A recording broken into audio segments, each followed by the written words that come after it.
A 13 de maio de 1917, na pequena cidade portuguesa de Fátima, Nossa Senhora, a Mãe de Deus, se manifestou para 3 crianças, 3 pastorezinhos, num evento que vai mudar para sempre as suas vidas, mas não só as suas vidas, né? A de todo o catolicismo. Ao longo de 6 aparições, que vão se estender até a mais famosa, de 13 de outubro, que vai ser acompanhada por uma multidão de 70 mil pessoas, vai acontecer um evento único, né? O famoso Milagre do Sol, que talvez seja o evento miraculoso testemunhado por mais pessoas em toda a história humana, né? Esses eventos realmente vão mudar para sempre, né? A fé católica em todo o mundo. Mas não foi apenas para renovar a fé dessas pessoas que Nossa Senhora se manifestou. Não foi apenas para lembrar a todos a presença do sobrenatural. Nossa Senhora tinha coisas muito importantes a dizer a essas 3 crianças e, através delas, para todo mundo, né? Em primeiro lugar, ela queria lembrar-lhes a existência do inferno, né?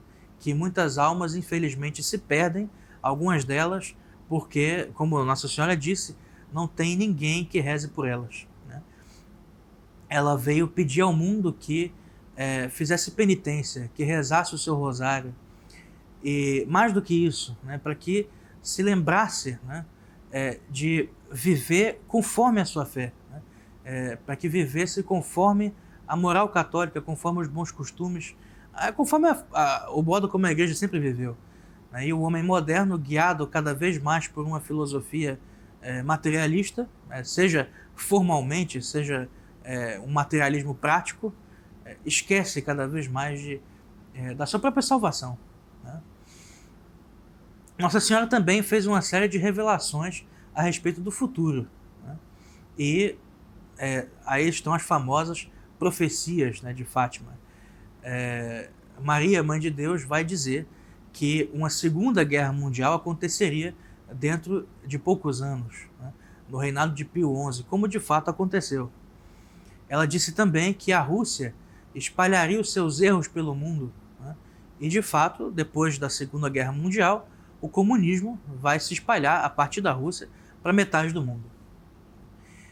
E havia também um terceiro segredo que Nossa Senhora de Fátima contou a esses 3 pastorinhos, e que a vidente Lúcia, que foi a única que sobreviveu à infância, né, e que chegou à idade adulta, que mais tarde vai se tornar religiosa, né, a irmã Lúcia, vai pedir que não seja contado, que não seja revelado a ninguém esse terceiro segredo, e que só fosse revelado ao mundo depois de 1960.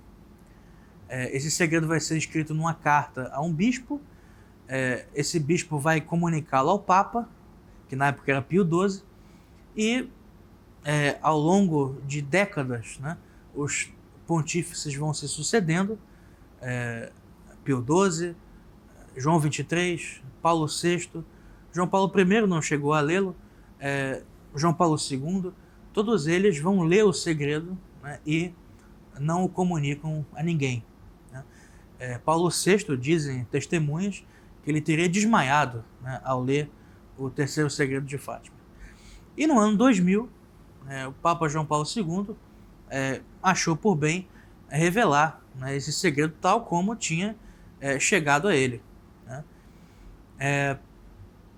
Uma visão aterrorizante, né, a respeito de fiéis sendo martirizados, né, e de um Papa sendo martirizado também, de uma igreja sendo perseguida no mundo inteiro, e de um anúncio de tempos difíceis para a Igreja Católica.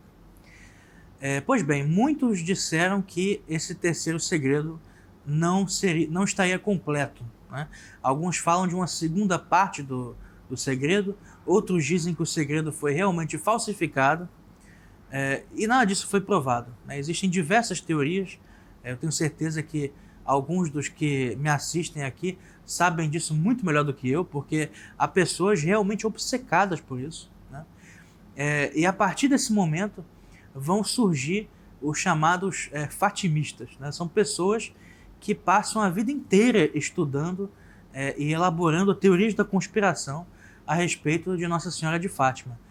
É uma coisa muito esquisita. Algumas dessas pessoas sequer são católicas, né?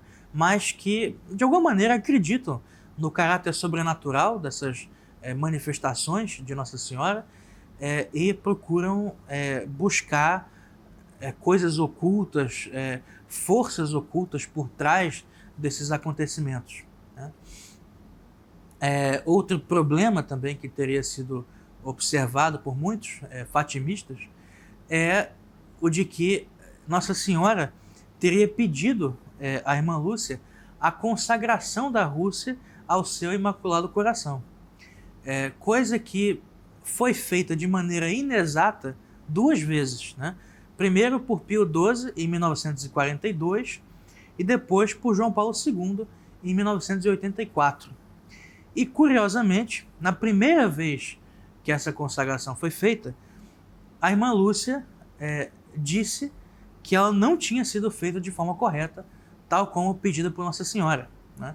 Ela disse que se a Rússia se consagrasse ao seu Imaculado Coração, que ela se converteria e a partir daí o mundo teria paz, né? Pelo menos um tempo de paz. E muitas almas se converteriam, etc. Já em 1984, João Paulo II fez a mesma consagração de Pio XII, com algumas diferenças, e obteve uma resposta diferente da irmã Lúcia. Ela disse que a consagração tinha sido feita exatamente como Nossa Senhora pediu. E, curiosamente, no ano seguinte, né, Mikhail Gorbachev sobe ao poder na União Soviética e começa o processo de desmonte do bloco comunista, não só na própria União Soviética, mas em toda a Europa Oriental. Isso vai ser visto por muitos como um sinal de que, de fato, a Rússia havia se convertido, né, e todos esses males, esses erros que ela espalhava pelo mundo, deixariam de ser espalhados.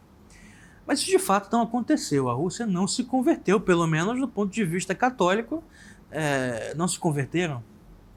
Então, permanece um mistério muito grande, né?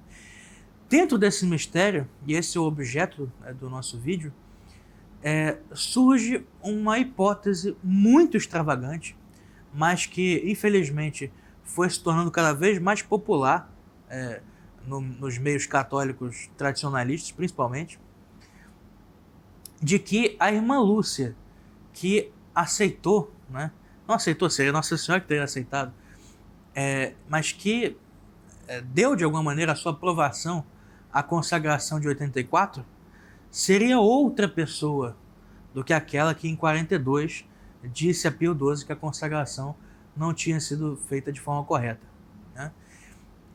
Seria uma falsa irmã Lúcia, uma impostora posta no lugar da irmã Lúcia verdadeira, da vidente de Fátima, justamente para autorizar essa consagração incorreta, né?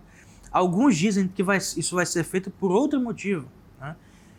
Porque, na verdade, o terceiro segredo de Fátima falava a respeito do Concílio Vaticano II e que, portanto, o segredo deveria ser revelado a partir de 1960 e, por volta de 1960, a irmã Lúcia haveria sido ou sequestrada ou assassinada e teria sido trocada por uma impostora, né? Diversas análises foram feitas, algumas por especialistas mesmo, né? As suas expressões faciais, os traços dos seus maxilares, o seu sorriso, os seus dentes, né? O formato da sua boca, muitas características do seu rosto, inclusive, né?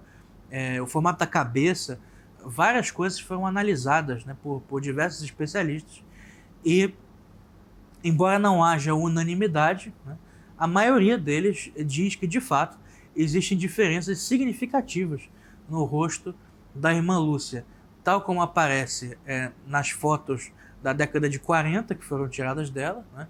Em 1946, várias fotos foram tiradas da irmã Lúcia no seu convento. E outra pessoa seria a que aparece ao lado de João Paulo II nas fotos tiradas nos anos 80. De fato, existem diferenças significativas, mas nós precisamos analisar com bastante cuidado isso, né? Em primeiro lugar, é preciso, em qualquer hipótese extravagante como essa, pensar não apenas qual seria o motivo que levaria alguém a fazer isso, quer dizer, será que não seria mais prático simplesmente assassinar a irmã Lúcia e não colocar uma impostora no seu lugar? Talvez fosse mais simples, né? Como também analisar quais são as perguntas que ficam ocultas nessa hipótese. Ou seja, essa hipótese ela vem junto com ela, ela gera outras perguntas que precisam ser respondidas juntas, né? Em primeiro lugar, a irmã Lúcia não vivia sozinha, né? Ela conhecia muitas pessoas e ela vivia em um convento com várias religiosas, carmelitas. Será que nenhuma dessas religiosas percebeu que a irmã Lúcia foi trocada? Se percebeu, será que todas as religiosas eram cúmplices desse desaparecimento e dessa troca? Se não eram cúmplices, será que elas foram ameaçadas? É preciso que se responda a isso, é preciso que haja algum relato que indique, pelo menos alguma fonte, né, que tenha uma informação a esse respeito. Em segundo lugar, essa sósia, essa pessoa que foi posta no lugar da irmã Lúcia, e aliás, se é uma pessoa tão diferente assim, foi posta de maneira incompetente, né, porque nem sósia realmente ela era, né? Mas essa sósia, ela é uma pessoa também, ela tem uma identidade. Será que essa mulher não foi reconhecida por ninguém? Será que ninguém conhece essa sósia? Ela não tem identidade? Uma mulher que apareceu numa foto ao lado do Papa, João Paulo II, que foi divulgada no mundo inteiro. Será que em nenhum momento, nenhuma pessoa apontou, eu sou parente dela, eu sou um conhecido dela, eu sei quem ela é, né? Ou então se fosse outra freira, eu já estive no mesmo convento que ela, e ela foi removida desse convento em circunstâncias misteriosas. Não apareceu nada, né? Então realmente nós não temos aí material suficiente sequer para começar uma investigação a esse respeito, né? E a aposta na primeira hipótese extravagante é sempre extremamente irresponsável. Outra coisa também que se diz, né, que foi dito por pessoas que conviveram com a irmã Lúcia, é que ela havia adquirido uma dentadura, né? Provavelmente não por vaidade, porque é uma mulher de vida santa, né, que jamais teria vaidade nenhuma, mas por necessidade de saúde, né? Uma pessoa que ela notoriamente tinha os dentes estragados, né? As suas fotos dos anos 40 mostram isso de maneira bastante clara. Uma pessoa sem saúde dentária, ela pode ter infecções graves e pode até morrer. Então, talvez por uma necessidade de saúde, ela tenha posto uma dentadura. E todos nós sabemos que a dentadura, em muitas pessoas, muda o formato do rosto, né? Dos maxilares, do sorriso. Então, muitas dessas características diferentes no seu rosto podem ser explicadas pela presença da dentadura, né? E pelo processo natural de envelhecimento, né? A irmã Lúcia acabou ganhando um pouco de peso, né? Não significa que fosse uma mulher gulosa, não tem nada a ver com isso, ou preguiçosa, né? É um sinal de envelhecimento, né? As pessoas, quando envelhecem, naturalmente, algumas tendem a ganhar peso, outras acabam perdendo peso, né? Mas sempre há mudanças físicas significativas na velhice. No entanto, se você for analisar o olhar, né, pelo menos para mim, parece o mesmo, né? Então, muitas dessas mudanças podem ser explicadas em relação a isso. Mas outra coisa que é importante nós dizermos, o que está por trás de quem diz isso, né? Esses grupos fatimistas não foi ontem que eles começaram a dizer isso, né? É importante que vocês saibam disso. Existe uma outra história de substituição da irmã Lúcia anterior aos boatos mais recentes. Em 1959, uma revista americana fez uma reportagem no convento da irmã Lúcia, onde falava, né, a respeito das aparições de Fátima, a respeito da vida que a irmã Lúcia levava, etc. E a revista, por incompetência, né, cometeu um erro muito grave. Eles tiraram uma foto da Madre Superiora do convento e puseram a foto no lugar da irmã Lúcia, como se fosse a irmã Lúcia, na reportagem. As pessoas reclamaram, pessoas que conheciam a irmã Lúcia, que sabiam da sua aparência, e no número seguinte da revista aparece uma errata dizendo: olha, nós pusemos aqui uma foto errada, é da Madre Superiora, né, pedindo desculpas, etc., aos leitores. Então, quer dizer, essa história já tinha sido inventada antes, né? A ideia de que a irmã Lúcia havia sido substituída, né, essa hipótese já havia sido aventada apressadamente em outra circunstância, né? Então você nota a tendência, né, de, em primeiro lugar, já apostar em uma teoria toda forjada, toda pronta para explicar uma série de coisas. É a ideia de que é realmente conspiracionista, de que nada pode ser o que parece, né? Tudo precisa ser uma conspiração. Essa ideia de pessoas serem trocadas, né, é porque talvez os fatimistas que vivem só de estudar Nossa Senhora de Fátima, né, que aliás os fatimistas fazem parte de um grupo maior, né, quase uma seita, né, aquilo que o Orlando Fedeli chamava de seita dos aparicionistas, né? São pessoas que vivem para analisar aparições de Nossa Senhora, a aparição de Medjugorje, Garabandal, até que no Brasil, né, em Jacareí, é uma loucura, né? 90% dessas aparições são obviamente falsas, mas às vezes se misturam até com grupos esotéricos, etc.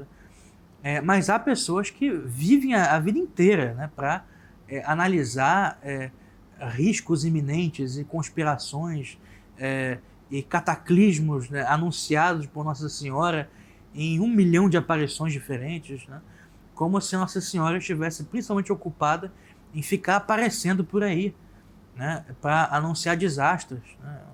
Uma coisa realmente assustadora. Você transforma Nossa Senhora numa espécie de fantasma, né, de filmes de terror. É muito estranho esse comportamento.